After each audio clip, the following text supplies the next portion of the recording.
In this video, pag-usapan natin yung nilabas na report ng Bitwise about sa performance ng crypto nitong quarter 1 ng 2025. Sabi nila ito na marahil ang pinaka nakakatuwa at nakakainis na quarter sa kasaysayan ng crypto. Para tayong binigyan ng lahat ng bullish catalyst na pwede nating pangarapin, pero kahit ganun, bumagsak pa rin ang price, especially mga altcoins. Anong nangyari at bakit? Yan ang aalamin natin sa video na ito. At kung interesado kayo sa ganitong mga content, token reviews, crypto news, anything related to crypto, make sure to subscribe and hit the notification bell. Ang report na sisilipin natin ngayon ay ang Q1 25 Market Review na inilabas ng Bitwise, isang kilalang crypto index fund manager. 70 pages ito, pero i-discuss lang natin yung mga importante. Ang lahat ng comment ay nakasiksik sa isang maikling executive summary ni Bitwise Chief Investment Officer Matt Yugan, na hindi nagpaligoy-ligoy. Inilarawan niya ang Q1 bilang the best worst quarter in crypto's history and frustrating. Walang halong biro. Quarter kasi ito ng puro good news pero hindi maganda ang price action. Kasi bawat bullish catalyst nagiging sell the news event, kaya siguro nasabi niyang frustrating. Kung matatandaan natin nung nakaraang taon, umangat ang market dahil lang sa iisang strong na catalyst, ang paglabas ng spot Bitcoin ETF. Pero ngayong taon, hindi lang isa kundi merong paradigm shift pa na bumaliktad ang ilang taon ng crypto headwinds sa US patungo sa matitinding tailwinds. Grabe ang record-breaking lobbying ng mga crypto company noong eleksyon na puno ang Washington ng mas maraming crypto bros kesa sa kaya mong bilangin.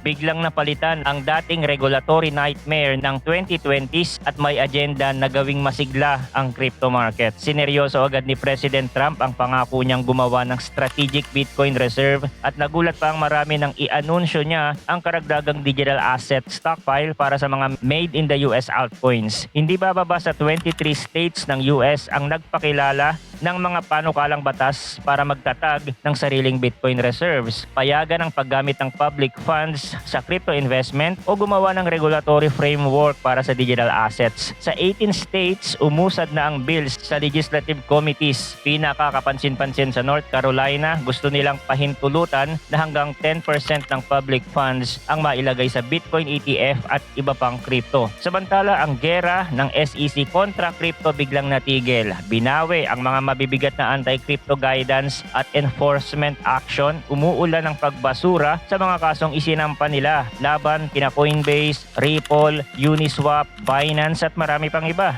Nagtatag pa ng agency na dedicated sa crypto para resolbahin ang mga regulatory pain point na pinagtiisan natin noon. Isinama na rin ang Sub 121, yung notorious na panuntunang pumipigil sa US banks na mag-custody ng crypto. Maging ang Financial Accounting Standards Board, pinasimple ang accounting rules para mas madali sa mga kumpanya i-report ang crypto holdings nila na dating napakahirap gawin. Sa labas naman ng US, binuhat ng UAE ang team nitong Q1 dahil bumili ang Abu Dhabi Sovereign Wealth Funds ng halos $461 million na halaga ng shares ng spot Bitcoin ETF. Sumunod pa ang ibang kumpanya sa MicroStrategy playbook, halimbawa si GameStop na nag-raise ng $1.5 billion para bumili ng BTC at ang Japanese firm na Meta Planet na may treasury na humigit kumulang $430 million na halaga ng BTC as the time of recording. Ibig sabihin, linggo-linggo merong bullish catalyst noong Q1. Pero kahit ganon, kulang yon para baliin ang downtrend na nagsimula pa noong January. Kompleto rekado ka na pero sumoblay pa rin ang market. Yung mga nag-FOMO sa altcoins noong euphoria ng Q4 2024 hanggang early January 2025,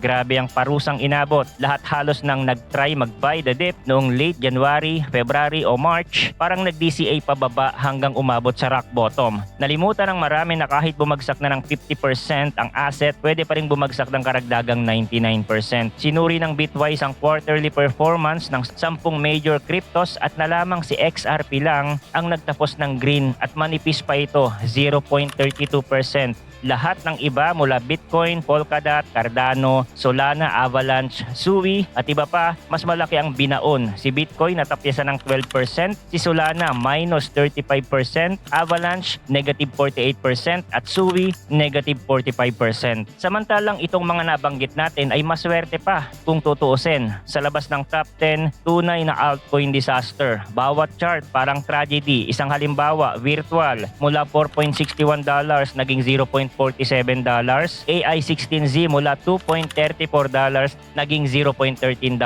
At syempre, nariyan si Ethereum, king of the altcoins. Historically, pinakamagandang quarter para kay ETH ang Q1. Nag-average return ito ng 77%, pero ngayon parang may sumpa.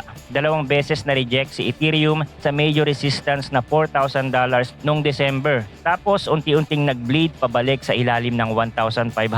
Nagtapos ang Q1 si Ethereum nang merong negative 45%. Lalo pang lumala dahil siya ang ginamit na escape route sa pinakamalaking crypto theft ever, ang $1.5 billion Bybit hack nitong February na sinasabing kagagawan ng North Korean Lazarus Group. Mahigit bilyon ang nakulimbat, karamihan Ethereum, bago nila i-convert kay BTC. Hindi ito kasalanan ng Ethereum blockchain, gumana lang siya ayon sa disenyo, walang kompromiso sa network, may tumawag pa ng hard fork para mabaliwala ang hack pero di umubra. Walang gustong maulit ang 2016 DAO incident. Habang binabagsak ng hackers ang nakulimbat nilang Ethereum, patuloy ang pagdulas ng price. Pero honestly, kung titingnan natin ang daily chart, halos hindi na nga mahagilap kung saan eksaktong nangyari ang hack kasi bahagi lang siya ng mas malaki at mas malungkot na downtrend. Sa data pa mismo ng Ethereum, parehong daily active address at revenue mas mababa sa Q1 kesa sa kahit anong quarter mula 2020. Kung pangit ang quarter ng altcoins, expected na ang ganyang dip at makikita natin ang revenue ni Solana na halos flat lang. Sa unang pagkakataon yata mas malaki pa ang kinita ni Solana kesa kay Ethereum. Pero good news pa rin para sa Ethereum holders, dominant pa rin ang Ethereum dev count kumpara sa lahat ng iba. Kahit bumaba ng halos 30% mula 2022, mas marami pa rin sila kesa sa pinagsama-samang devs ng lahat ng major L1s. Malaking gap na di basta mabubura. Pero hindi lahat sa Bitwise report ay parang ideology. May silver lining. Pumutok ang stablecoins, tokenized real-world assets, RWA, at BTC futures. Sila raw ang winners ng Q1. Ayon kay Matt Yugan, bahagi raw sila ng raging bull market sa loob ng crypto industry. Tama naman dahil umakyat sa bagong all-time high na $218 billion ang combined market cap ng stablecoins. 13.5% quarter on quarter at tumalon pa ng 30% ang transaction volume. Maganda para sa stablecoin kasi bullish man o bearish, laging may demand basta may nagte-trade sa crypto. Ang problema lang, kapag bull market sa stablecoin, kadalasan ay bear market para sa iba. Kasi ibig sabihin, net sellers ang karamihan. Itinatago nila ang funds sa stables. Para mas lalo nating maintindihan, we can check the dominance chart. We all know na ang Bitcoin dominance, pag tumataas, ibig sabihin lumilipat ang capital mula altcoins papunta kay BTC. At kabaliktaran, ganun din ang USDT dominance. Pag ito ay tumataas, karaniwang sign ng bearishness. Pag bumababa, bullish para sa altcoins. Halimbawa, noong Q1 2024, bumagsak ng halos 42% ang USDT dominance sa loob ng 49 days. Tapos sumirit ang market cap ng altcoins sa labas ng top 10 ng 110%. At kabaliktaran niyan ngayong taon, sa 49 days ng Q1 2025, umakyat ng 66% ang USDT dominance habang bumagsak ng 45% ang altcoin market. Good news kina Tether at Circle pero hindi sa mga traders. Kaugnay nito, nagpasabog ng record high ang stablecoin transaction volume, halos $6 trillion sa Q1 kumpara sa $5 trillion sa Q4 noong nakaraang taon. Lalo pang nag-quadruple ang USDC volume mula Q3 2024 dahil mas pabor ang bagong EU regulations kay Circle kaysa kay Tether. At FYI, noong nakaraang taon mas malaki na ang halagang dumaan sa stablecoin kaysa kay Visa. Kaya kumpiyansa ang Bitwise na tuloy-tuloy pa yan, may nakahain daw na stablecoin regulatory framework sa US Congress bago mag-July. Kaya baka magsulputan ng mga stablecoin galing sa malalaking bangko, fintech at startup, not to mention malaking tulong din ito sa US Treasury market kasi ginagamit ng collateral ng stablecoins ang short-dated treasuries. Kaya nagiging top foreign holders na sina Tether at Circle, lampas pa sa ibang bansa. Sa futures naman, ito daw ang biggest ever quarter. CME, Bitcoin at Ethereum futures, doble ang total volume at ang average open interest kumpara noong Q1 2024.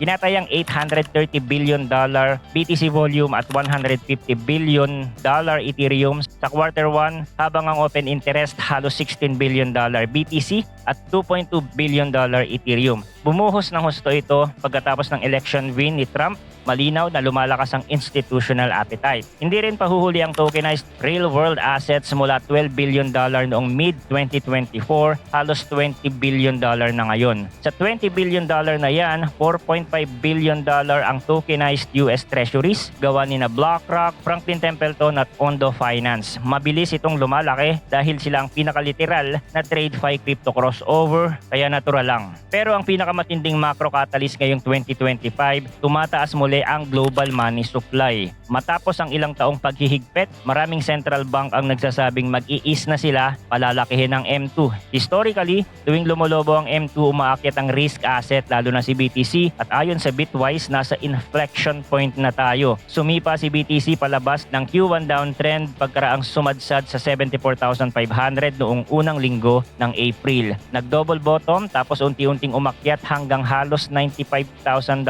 Dagdag pa riyan ang parating na stablecoin legislation, ang long tail ng regulatory clarity at syempre ang thesis na sa panahon ng geopolitical chaos, si Bitcoin ang magiging digital gold. Ayon mismo sa report, sa harap ng trade wars, capital controls at fiat devaluation, parami ang tumitingin kay BTC bilang hedge, liquid scars at independent sa mga tariff o currency manipulation. Logical ang puntong yan. Pero tanong, bakit hindi pa bumubulusok si BTC kung ganun? Well, konting pasensya lang. Q1 lang naman ang pulang quarter at hindi naman nawasak si Bitcoin, napag-iwanan lang talaga ang mga altcoins. Kaya ituring natin itong retracement pa rin sa mas malaking uptrend. Kapag sa susunod na 3 quarter ay mas lumamang pa rin ang gold kay BTC, doon tayo mapaisip. Pero habang bullish pa ang long-term picture ni Bitcoin, may pag-asa pa rin humabol ang mga altcoins. Ingat lang, hindi na 2021 ngayon, hindi na lahat ng maliliit na token kayang hatakin ang tide. Okay? So yun lang ang crypto update natin for today. Thanks for watching again. Good luck and see you on the next video.